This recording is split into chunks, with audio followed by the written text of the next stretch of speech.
So, first one we're doing is the Lakers. The Lakers are supposedly still monitoring the trade market as they don't want to make a move, but they do believe that they could be forced to make a move for a player that could be a suitable third option or second option, whatever you want to call it, next to Anthony Davis and LeBron James, who have been relatively healthy the entire year, as well as the entire team has been really healthy. So for them, the Los Angeles Lakers have continued to tell teams that they've discussed exploratory trade talks with that Austin Reaves, sources say, is someone that they do not want to part ways with.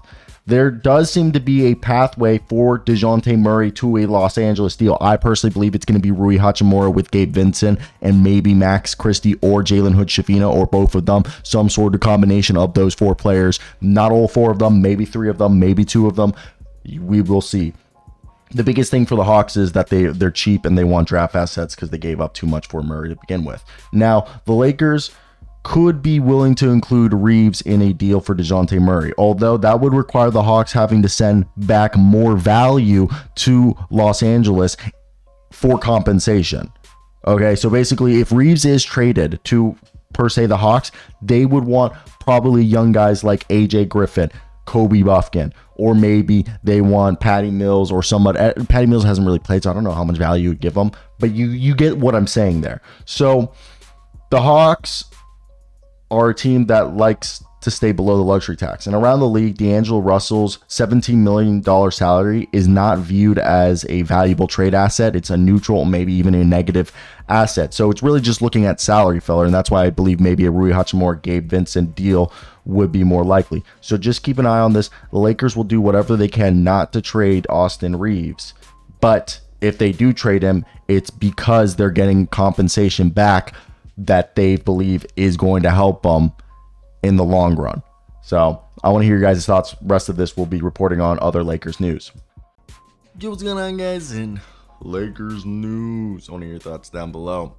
So we got a couple things we can talk about. Darvin Ham, if they keep losing, the seat's getting a little warm. He's not really in the realm of being fired right now, but there has been the illusion from Jovan Buha of The Athletic that if they were to go on a pretty bad losing streak, he could be moved on.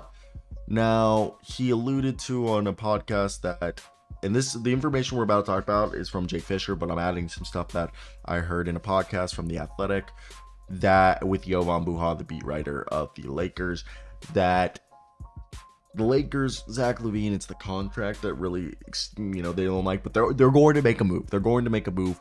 They're probably going to revert back to the last year's lineup, which was Jared Vanderbilt, LeBron James, Anthony Davis, D'Angelo Russell, I believe, and Austin Reaves was that lineup last year, which gave them just a bit more explosiveness and versatility. But they're expected to make a move. DeJounte Murray and Zach LaVine, two Clutch Sports guys, are the main guys. And I'm leaning, the team needs three-point shooting. They need shot creation.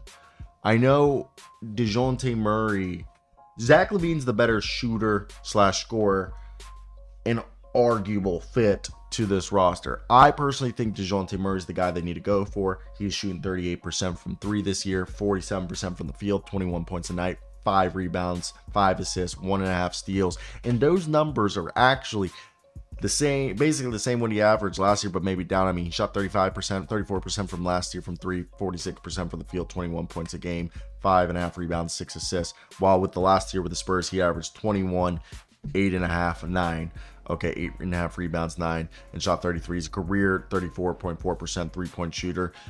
So Zach LaVine is probably not going to be a Laker because the Lakers are hesitant to take on a guy who's in the second year of a $215 million deal. He recently returned from, a right foot inflammation, and the Sixers are also not expected to pursue a deal for Zach LaVine. So Zach LaVine also in his first game back, he had 15.6 of 11, 1 of 5 from 3. So nothing crazy. And we'll talk more about Zach LaVine in a second. I just personally, before we continue going, I personally think they're going to go for somebody, and Jovan Buha related, or basically not related, but alluded that it's probably going to be a Clutch Sport client. DeJounte Murray and Zach LaVine are the two best fit Clutch Sport clients available. I personally think getting DeJounte Murray, 6'5", athletic long arm point guard. They need a point guard, specializes in defense. He's got the size, great rebounder, decent 3-point shooter, pretty good offensive player, and he can push the pace. You package Gabe Vincent, Rui Hachimura, and a pick, you get yourself DeJounte Murray. What are your thoughts? Maybe you put in Max Christie or Jalen Hood-Schifino. Rest of the video will be the rest of the reporting we have on Zach LaVine. So Zach LaVine is still drawing interest from, yes, the Los Angeles Lakers. So teams that are looking for offense, obviously the Lakers. If you guys didn't know, the Lakers this season, according to StatMuse, if we want to go ahead and tell you guys what the team's offensive rating, they're a team that's been, obviously improved defensively. Last year, they were the 11th defensive rating, 20th defense. This year, they are the 10th defensive rating, 23rd offensive rating. Yes, they are the 7th worst offense in the league. So they're a team that's looking for offense. And USA Today writes that, Zach LaVine's a guy that they're interested in, and his availability is something that you could get for cheap. He's averaged so far, as he's about to come back from a right foot inflammation, 21 points, 5 rebounds, 3.5 assists. He's shooting 44% from the field, 33.6 from 3, 86% from the free throw line. Obviously, he's an insane scorer. He's been out since November 28th with that right foot inflammation. He's on the second year of a 5-year, $215 million deal. Now, what do you get when you get Zach LaVine? Zach LaVine's a guy that, look, I understand that he's not really a guy who's going to get, he can play defense. He's way better at defense than when he first started his career, and he's a threat in the half court, and he can score at any given moment. And he's a crazy athlete, can create his own shot. He's a good catch and shooter. He's improved as a defender, but albeit from a very low point. He's just a high quality offensive player. It's the contract. Okay, it's the same thing with Bradley Beal. Look at what happened to the Suns. When you give up all that room and your salary cap for one guy, you get handicap. Okay, you turn yourself into a cuckold because you're gonna watch yourself get fucked. But at the end of the day, if you feel like he's gonna give you a championship, if you feel like he can be that treasury, right?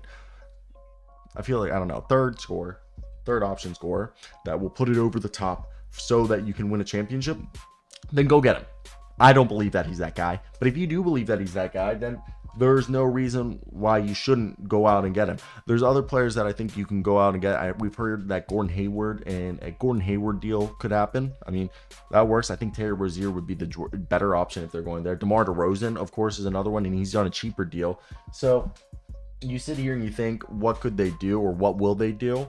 And I think what we've seen Rob Pelinka do time in and time out again is be a guy who enjoys cap flexibility. As I'm in agreement that the best thing you can do in today's age is make sure you're able to keep your roster flexible for any moves, as the second tax apron is about to come into effect with the new collective bargaining agreement.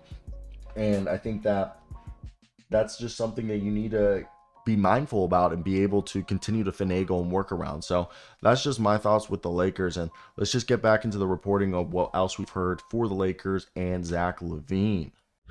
Yo, what's going on, guys? And today we are obviously driving back from the G League Showcase, going to visit my folks for the holidays, and I'm seeing a report from Jovan Luja and Darnell Mayberry of The Athletic discussing the fact that the Lakers would be interested in a D'Angelo Russell-centric Zach LaVine trade.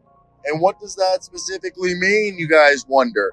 Because, yes, I think that's a very convoluted way of saying that if the numbers were right, they would be interested in a trade that doesn't gut them defensively, in my opinion. I want to hear your thoughts before we start today's video. Link is in the description about this trade. So the overview is that one of the tricky parts of a Zach LaVine trade is his $40.1 million salary. That's got to be matched. So for the Lakers, that would have to start with D'Angelo Russell's $17.3 million contract. And he and LaVine have a very similar skill set. Russell's probably a better passer. They're probably equal defenders. LaVine's probably the better, more consistent scorer and better shooter. Now, the deal would also likely involve Rui Hachimura, who makes 15.7. That basically brings the deal to $33 million. They'll just be $7 million short. And the Bulls allegedly covet Austin Reaves, and it is said very unlikely that they would trade Reaves. So if Hachimura is involved in the deal, it would have to wait. The earliest this would have to occur is January 15th to be completed. And both players were signed in a bird right deal and got big enough raises over the prior salaries that the Lakers are unable to trade them until January 15th. So for Russell, he already waived his ability to block a trade as part of re-signing with the Lakers this past offseason. So it's been expected since Russell re-signed with the Lakers that they would use him to make a significant upgrade if there was a possibility. Now, continuing looking at just the scope of this, we know that they've been linked, and Zach LaVine is conveniently out with an inflamed right foot until around mid-January.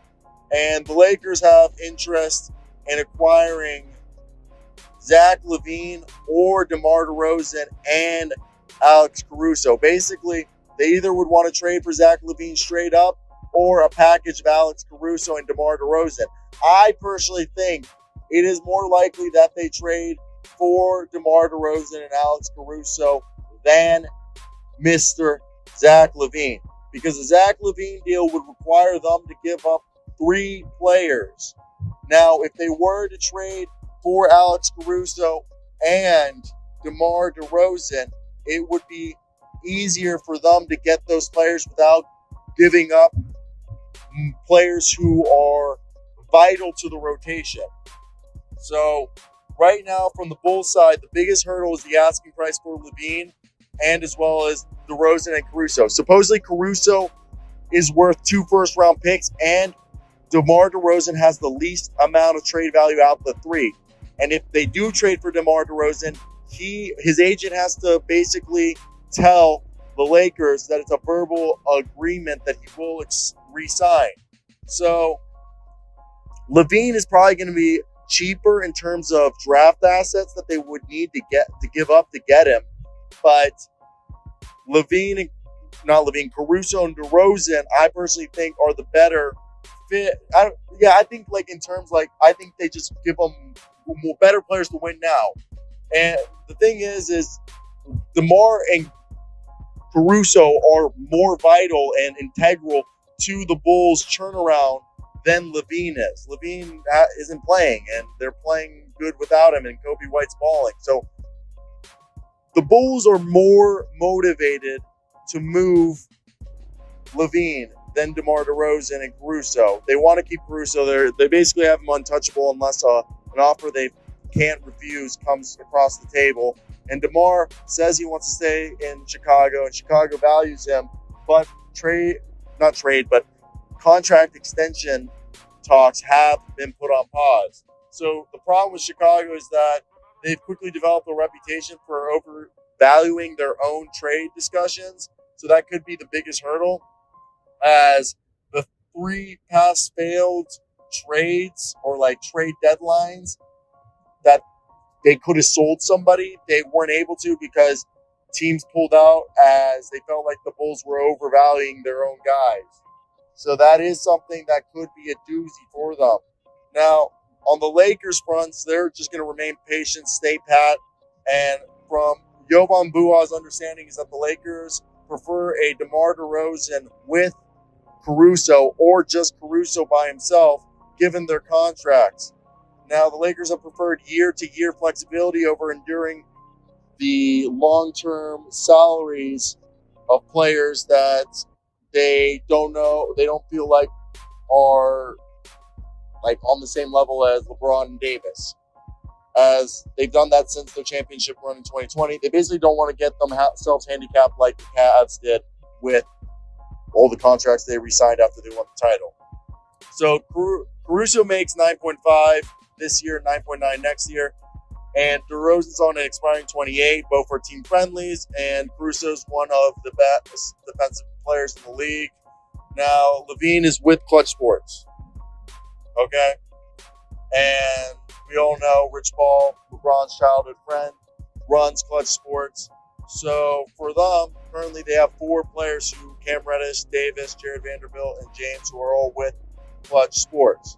So for them, James has been a fan of Levine, but we also have to note that he has also been publicly a fan of DeRozan.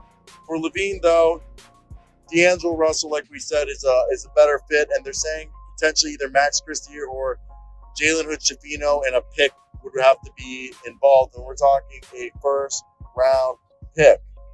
Now, I think that's quite rich for Zach LaVine, especially his contract. And the whole thing is that Los Angeles doesn't even interest in trading Reaves for LaVine. Like, there's nothing there. Even for them, they're saying that offer, though, could be what the Bulls would want for Mr.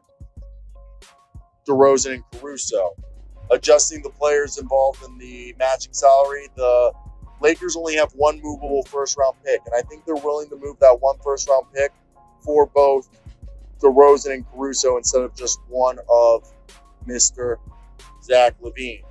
So the lack of interest league-wide for LaVine, maybe they could get him for cheap, but I just think it's difficult. So for me, what I think is going to happen, realistically, guys, what I think will happen is probably Jalen Hood-Schifino, Rui Hachimura,